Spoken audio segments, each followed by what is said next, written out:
we start with a set of propositions.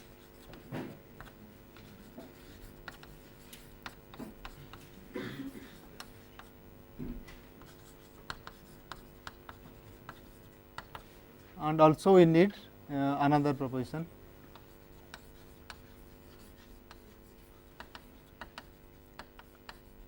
Then something happens about the consequence relation. It says that sigma entails W if and only if sigma union not W is inconsistent.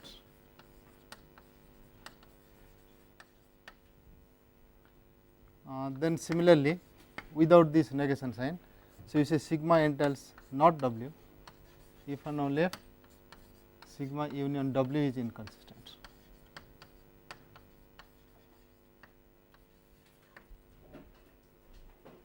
Okay. So, that is how we had formulated it. It may not be exact words, but that is how it was. So, we wanted to show the first one, let us say. In this one part is quicker. Okay. So, the part is, suppose you assume sigma entails W, fine. So, that means you have a proof where W is the last line and premises might have been used from sigma alone. Then you add to that not W, because that is a new premise now, sigma union not W. You have already got W, now you have got not W again, but you have used premises from sigma union not W. Since you have got both W and not W, sigma union not W is inconsistent, right. That is easy, that follows just from our definition of proofs. Now you have to see the converse. So, conversely what happens is, we start with the converse part only, say sigma union not W is inconsistent. Suppose this happens. So, our aim is to prove that sigma entails W, that is what we want to show,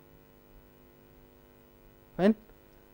It does not look how to eliminate this not W from here, because you have a proof where not W possibly has been used. If it has not been used, then sigma itself is inconsistent, that can be a simpler case, fine. But let us take the whole case. So, once you say sigma union not W is inconsistent, it says what?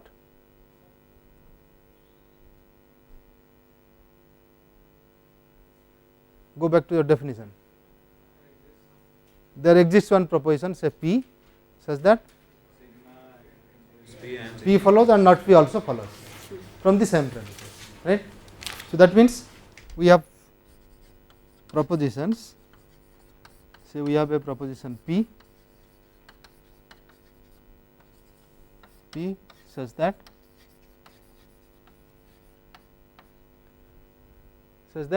sigma union not W entails P. So, that means there is a proof of sigma union not W entails P, right. So, such that there exists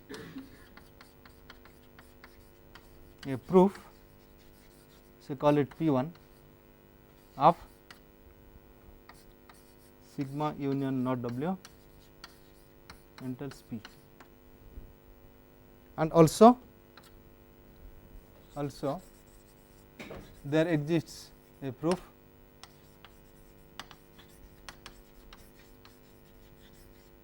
say P2 of sigma union not W entails not P.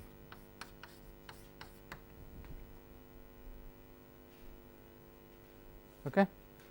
Now, somehow we have to eliminate this not W and get a proof of sigma entails W we want. That should be obvious. How do we go about it?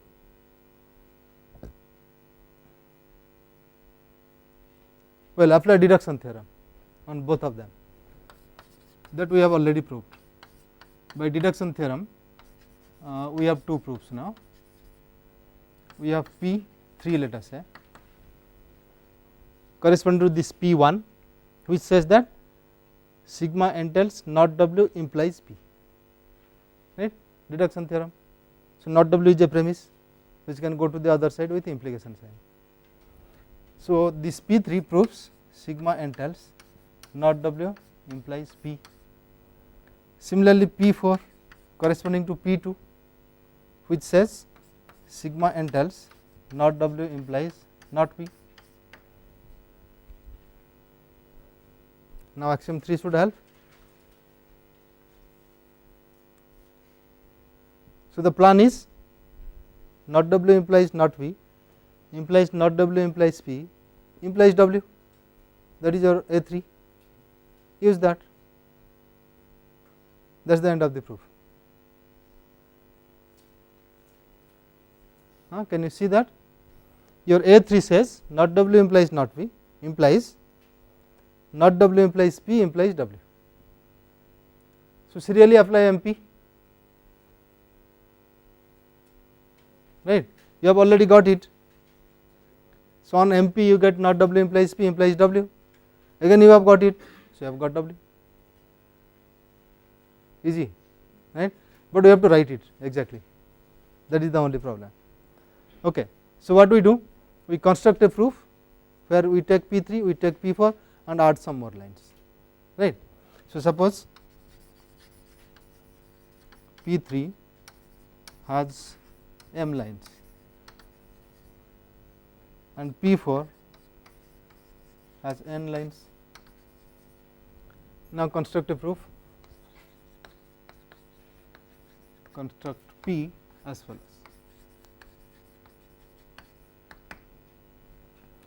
So, 1 to m,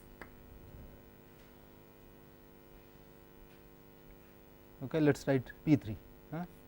So, P3 begins and P3 ends. Now, it ends with what? Not W implies P.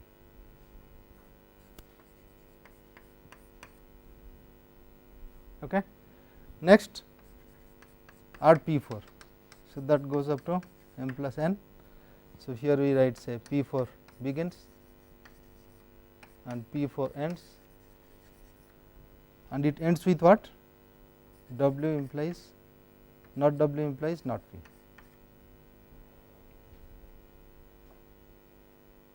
Okay. We just add the proofs. Next line what we do? M plus n plus 1, we write axiom 3.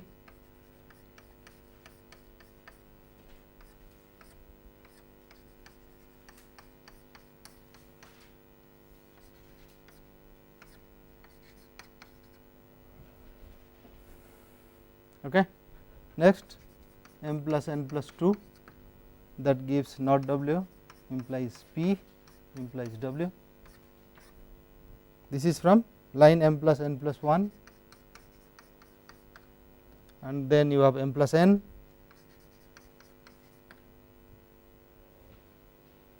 we write the other way around, right, we are following on order, plus 1 and m p.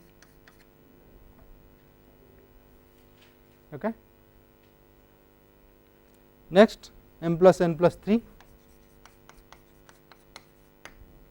So, you want to use not W implies P. So, we write our comment will be m plus n plus 2 and m p, which gives W, right. Now, what happens? We have to check whether sigma entails W or not. We have got W. Now, P3 it is sigma entails something. So, all the premises used are from sigma. In P4 all the premises are used from sigma. Here it is an axiom, nothing else is used.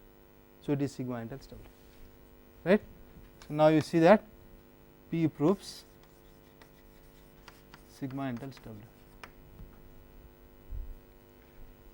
It is only the details, idea is the same. Okay, clear? Now, what about the second one? What about second one? Second part of reduction ad absurdum. So, again one part should be easy there. Yeah.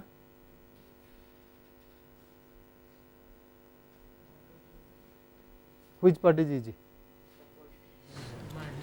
Suppose sigma entails not W, then sigma union W also entails not W by monotonicity, right.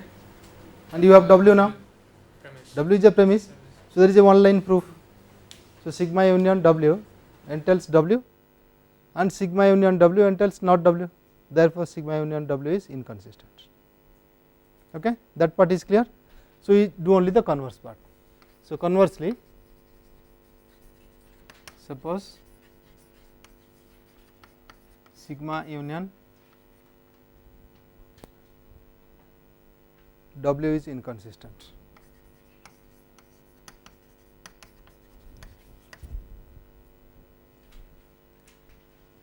See, there is a problem. It does not go as it is, because in A3 you have to start with not symbol. Now, if you follow the same procedure, it will say W implies not P, W implies P, not W. That can be brought here, because that is not axiom.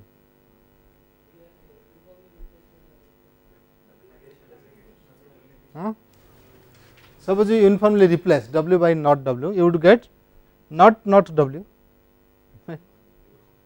implies not P, then not W implies P, therefore not W.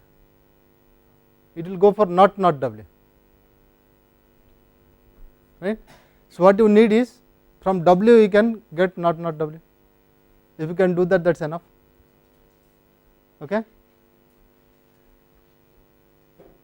That is the crucial idea. Somehow you have to do it, right. Now how you can say that W entails not W?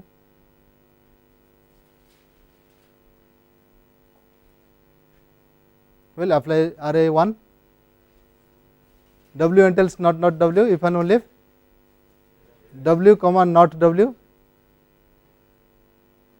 right. Is that okay? No, it does not. See, first part says sigma entails W, so you are replacing with not W here. So sigma entails not W if and only if sigma union, there is problem again.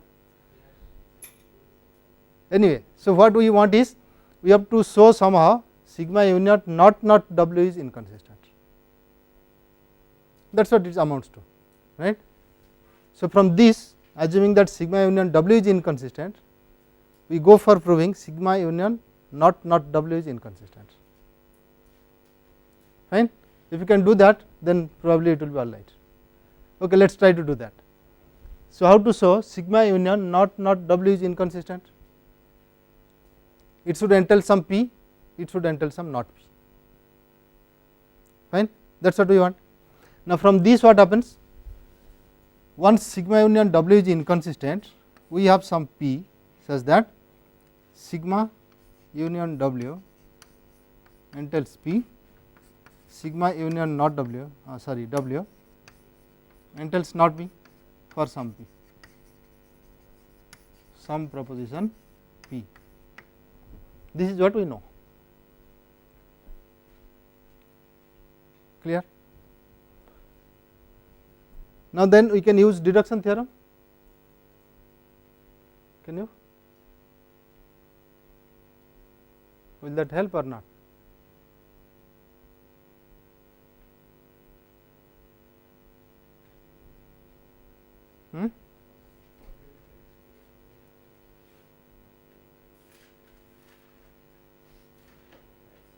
See, our aim is to show that sigma union not W is inconsistent, right. This is what we want. Fine. Okay. Suppose you want deduction theorem, then this would give sigma entails W implies P, sigma entails W implies not P by deduction theorem.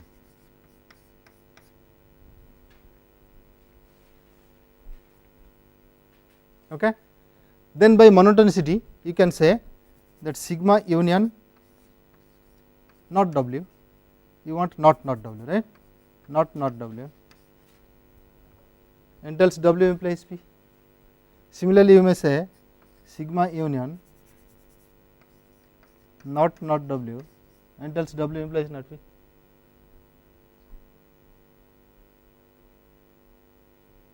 Okay. that part is clear. But how to show that it is inconsistent? From W implies P, W implies not P, can you show it is inconsistent? Yeah.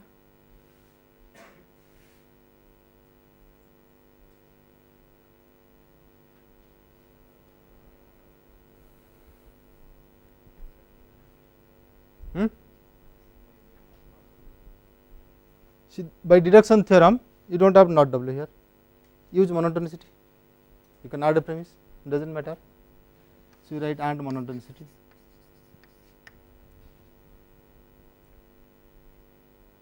So, what you get is W implies P, you get also W implies not P,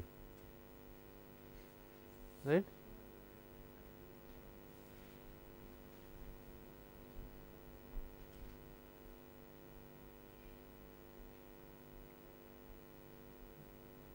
Okay.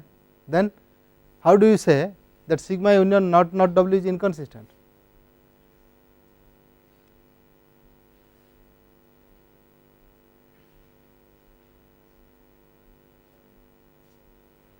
There is problem. Huh?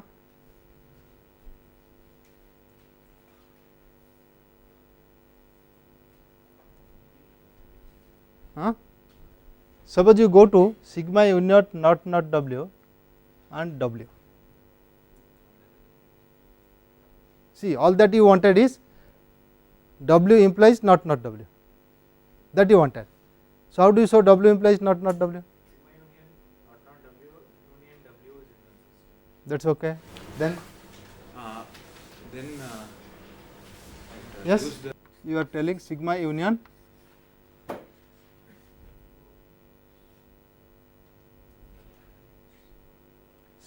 W is inconsistent, that we know, right. Then that is also inconsistent, yes.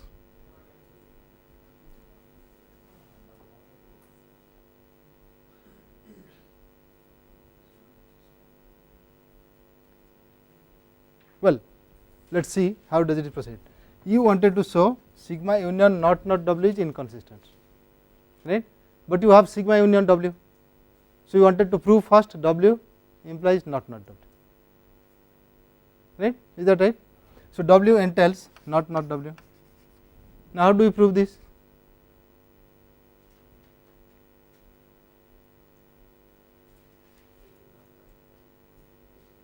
No, use array, you have already proved one.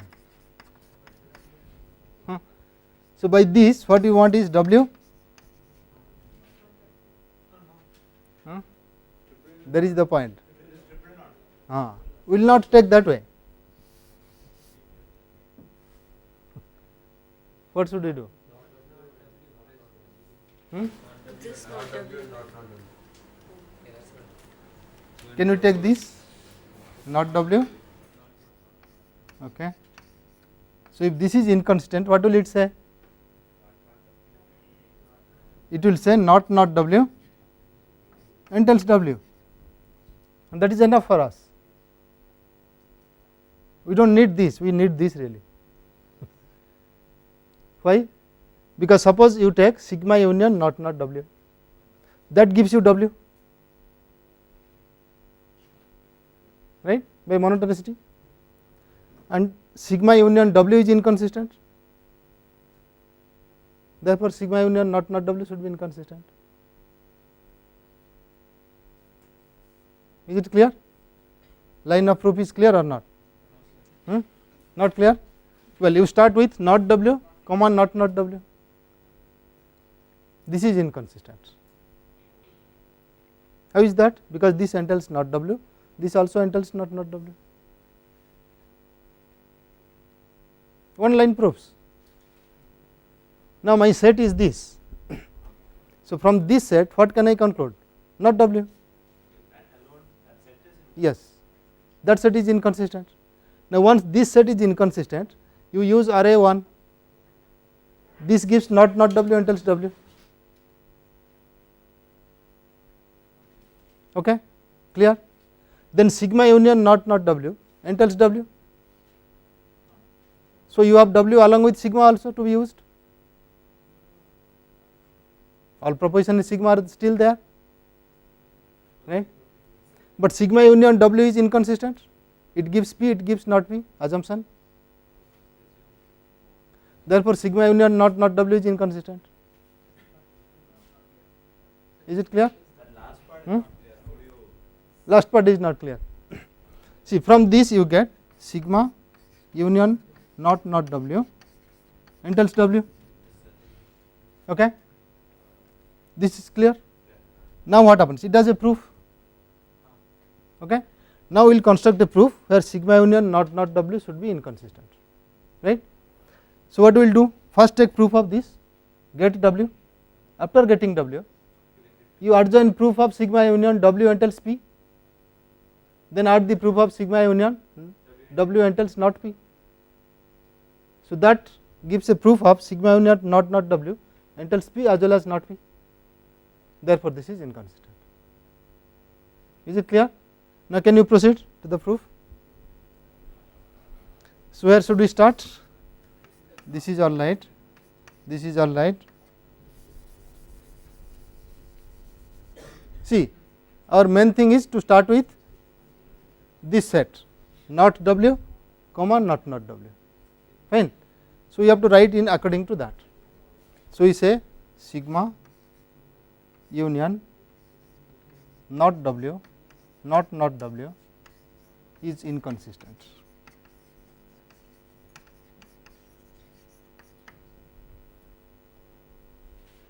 This is clear why it is inconsistent, because from this set you get not W, from this set you also you get not W, right. So, this is inconsistent. Once this is inconsistent, by RA1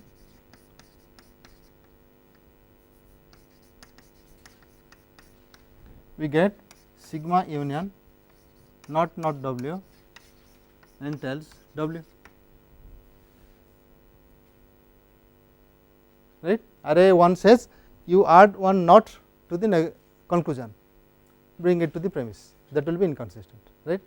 You cannot delete, you can add, that is what it says. Second condition says you can also delete, fine.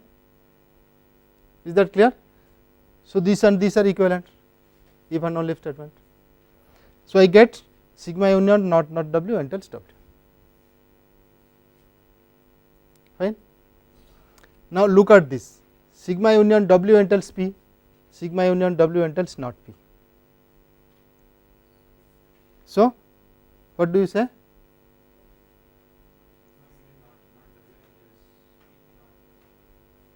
If you want deduction theorem, you can still use it. If you want to use deduction theorem, you can still use it. They will get omega Or as it is also you can proceed. Okay, let us see deduction theorem, if you are taking that route.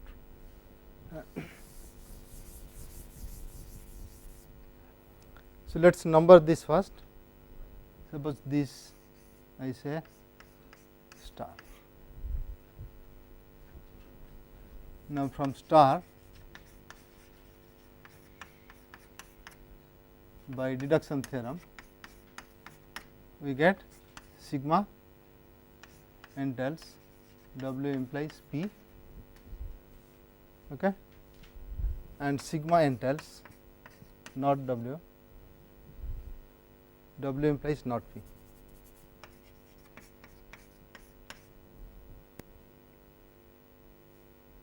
Okay.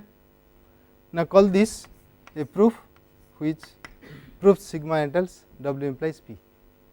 Let P to be the proof which shows sigma entails W implies not P. Similarly, we will take a proof for this sigma union not W entails W. So, suppose P3 is our proof which shows sigma union not W entails W. Okay. Now, you construct the proof P. How does it look? You take P1, next P2, okay, next P3, next what you do? No, just write P, then write not P. that is the end of the proof. Why?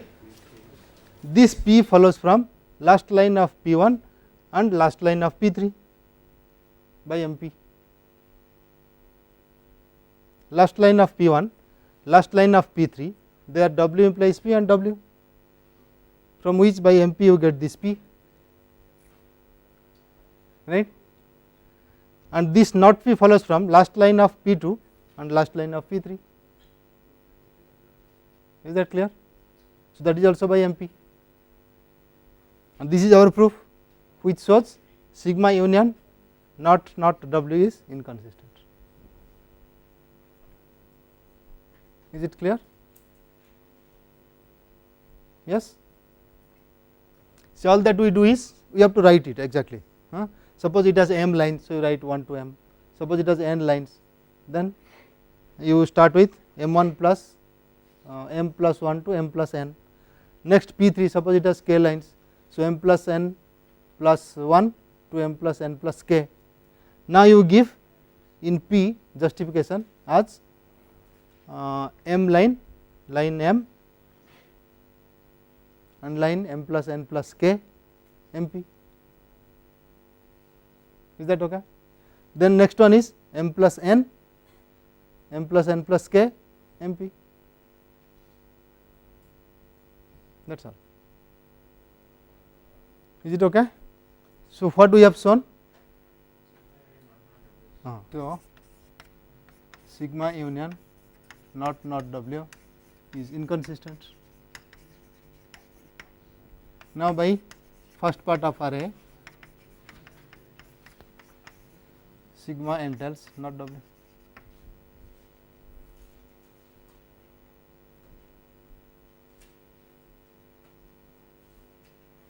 Clear? So, once you prove these meta theorems, we get some help in not proving many other theorems. We can just show that they are provable by using these meta theorems, right. So, we do not have to construct a proof now, we will say there exists a proof. Sometimes there exists becomes easier than proving it, than constructing the proof, right. You remember that example, no? We discussed in the first class. Prove that one there exists irrational numbers x and y such that x to the power y is rational. No? Okay, let us see that. It is nice. We want to show that there exists x and y which are irrationals such that x to the power y is rational. Okay. So, you have to really produce something like e to the power log 2, right. So, e is irrational, log 2 is irrational, e to the power log 2 is 2, fine, but you have to prove e is irrational and log 2 is irrational. Okay. So, I do not want to do that. I know something to be irrational, say root 2, I know root 2 to be irrational, let us try that, right. So, suppose you consider this number x equal to root 2 to the power root 2, right. Now, is it irrational or rational? It can be shown to be rational, right, but I do not know that proof also, suppose. Well, I do not know whether it is rational or irrational. If it is rational, I have got my x and y, x is root 2, y is root 2. If it is irrational, then I will take my y to be root 2, right. So, that x to the power y will be equal to root 2 to the power root 2 into root 2, which is 2, which is rational, right. So, it bases on two cases, either root 2 to the power root 2 is rational or it is irrational. If it is rational, we are done. If it is irrational, then take the whole to the power root 2, right. So, we could prove this easily, right. So, this is something existence of a proof, existence of numbers, there exist, yes, there exist, we do not know what it is, fine. So, sometimes existence can be easier, that is what we are going to do. Once you use the meta theorems, it will show that there exists a proof, it is provable, but you do not know what the proof is, probably you will be able to construct, but here it is constructible, because all our proofs here of the meta theorems, they are basing on constructions, it is recursive, but it is construction is there. So, they are constructible still, but we have not constructed when we prove that there exists a proof for it. Is it okay? So, it can be easier, let us see how it becomes easier. So, at least one of them you know you have already proved during this proof of RAA. So, it is this.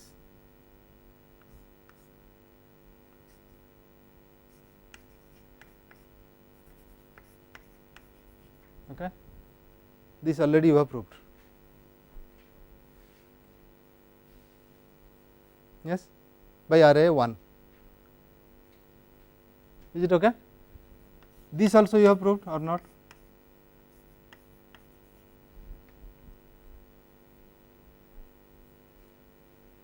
That is easier still. Okay, clear? So, all that you have to do is, here you show by deduction theorem, this one holds if and only if not W entails W. Okay. Next step you go, if and only if not W is inconsistent.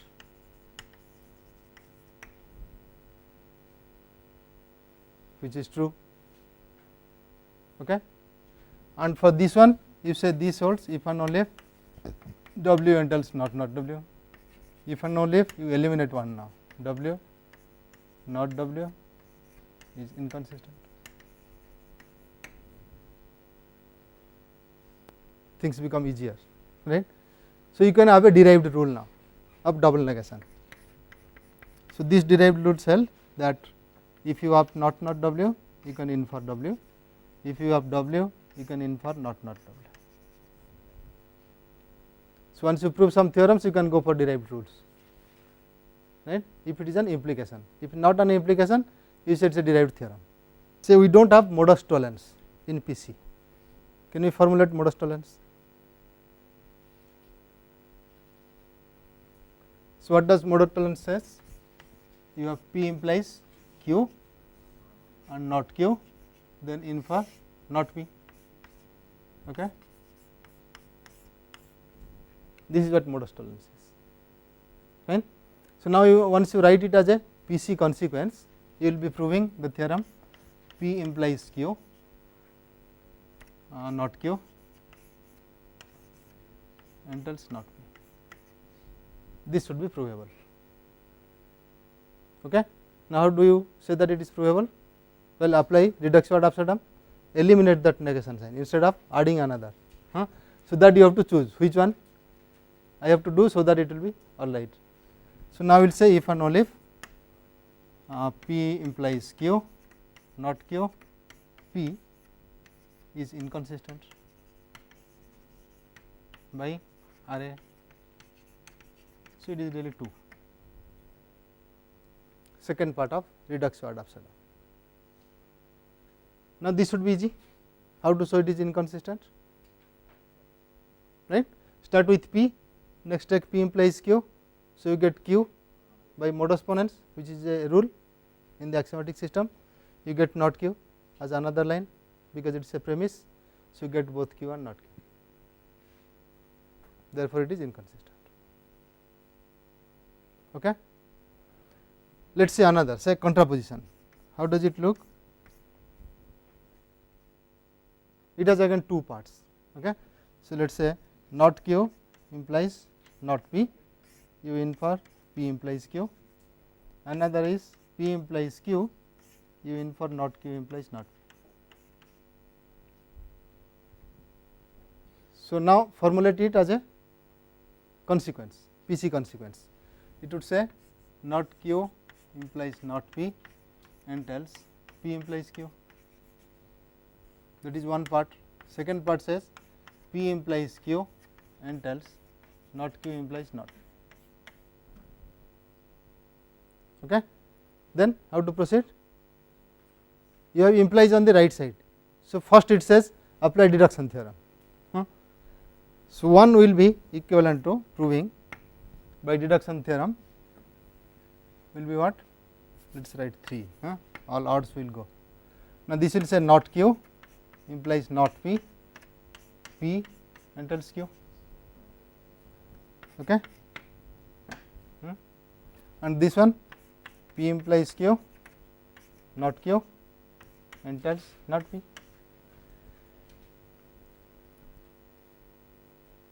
Now, how do you prove this? Direct?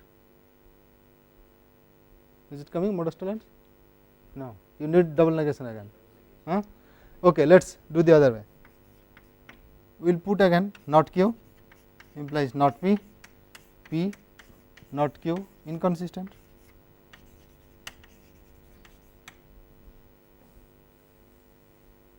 Okay, by reduction ad absurdum, and here it is direct, directly modus tollens, right, nothing to do, and this is inconsistent because modus ponens, not q implies not p, therefore not p, and you get p. So, it is inconsistent. Okay, things are quicker, happening easily now. What about this law? Not p implies, well, p implies q. Well, our heuristic is to the right of it there are implication signs. So, use deduction theorem, right. So, by deduction theorem this says not p entails p implies q.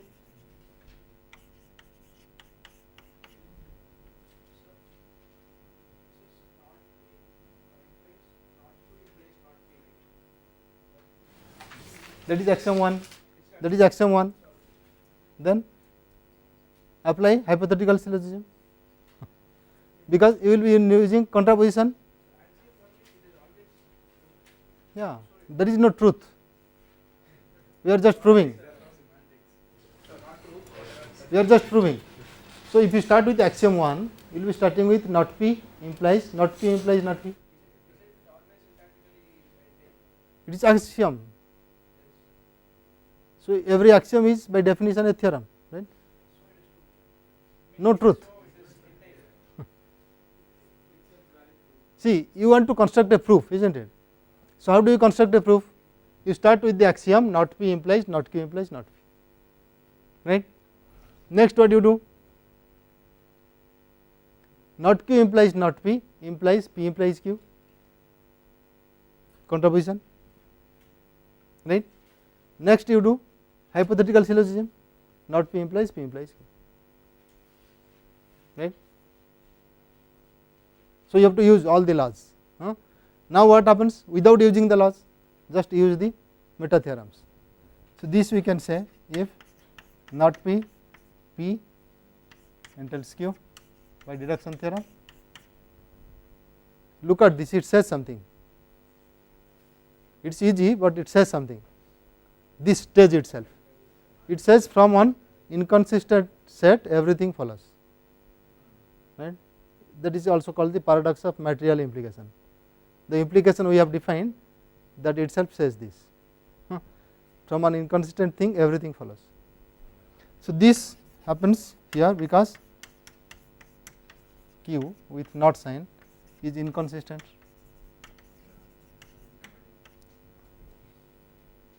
By reduction ad absurdum,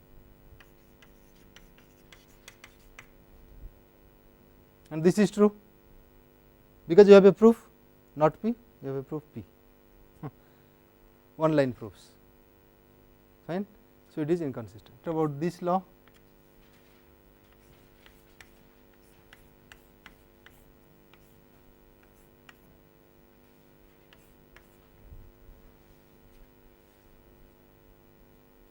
This was one of the laws, right, in semantics, Clavius or something. So, how do you go about?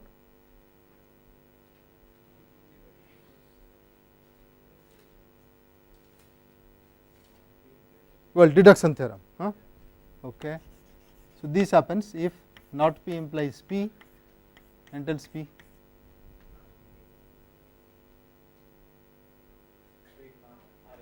Then RA, okay. Not P implies P, not P is inconsistent.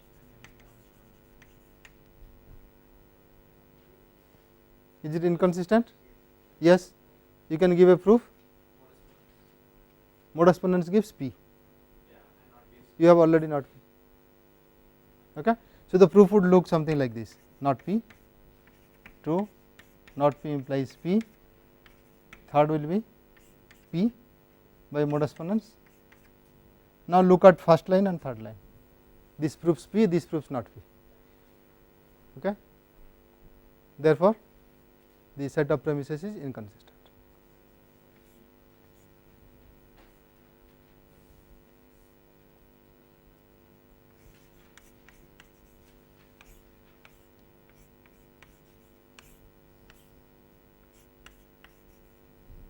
This also looks as absurd as or paradox of material implication. This was also a law, right? Peirce law, I think. So, if from x implies y you can get x, then you can really get x. Okay. So, how do we prove this? Again, you want deduction theorem. Okay. This happens if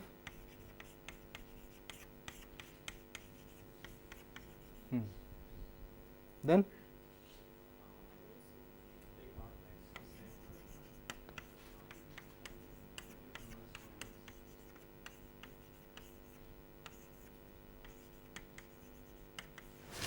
This will give you negation. next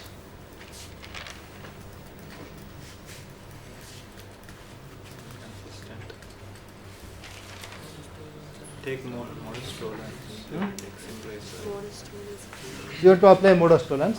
So, you get X implies not y. of x implies y. Then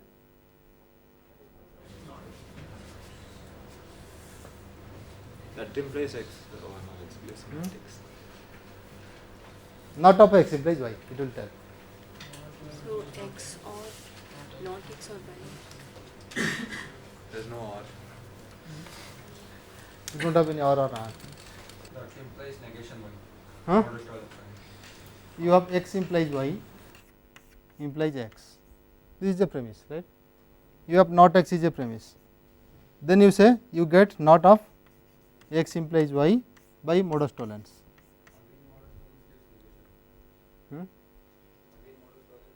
Negation y. How? How? Negation y implies negation x and negation. We have to use contra.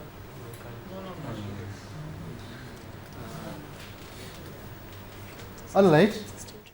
What about this?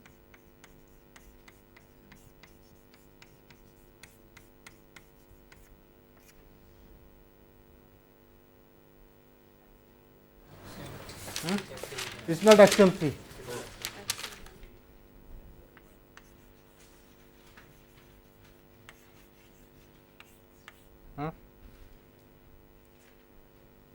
We have already proved it.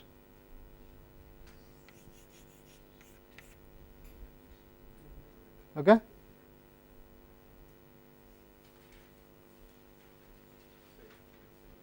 We have already proved it, so we can use it. Now, that is a theorem, any p any q, right. So, not of x implies y, that is my p here, x implies y, q is x. Okay. Now, from these two I get x implies y implies x, but that is already there.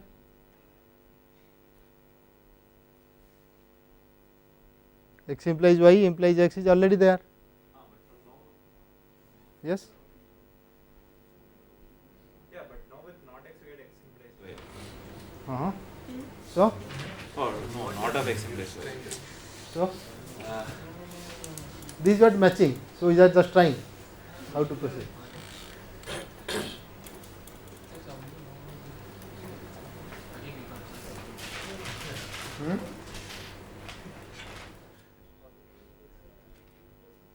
these 3 you have, we are trying now this, okay. But this gives x implies y implies x, which is already there, right. So, that does not do any help, but you have not x. Instead of this, suppose I have taken not x,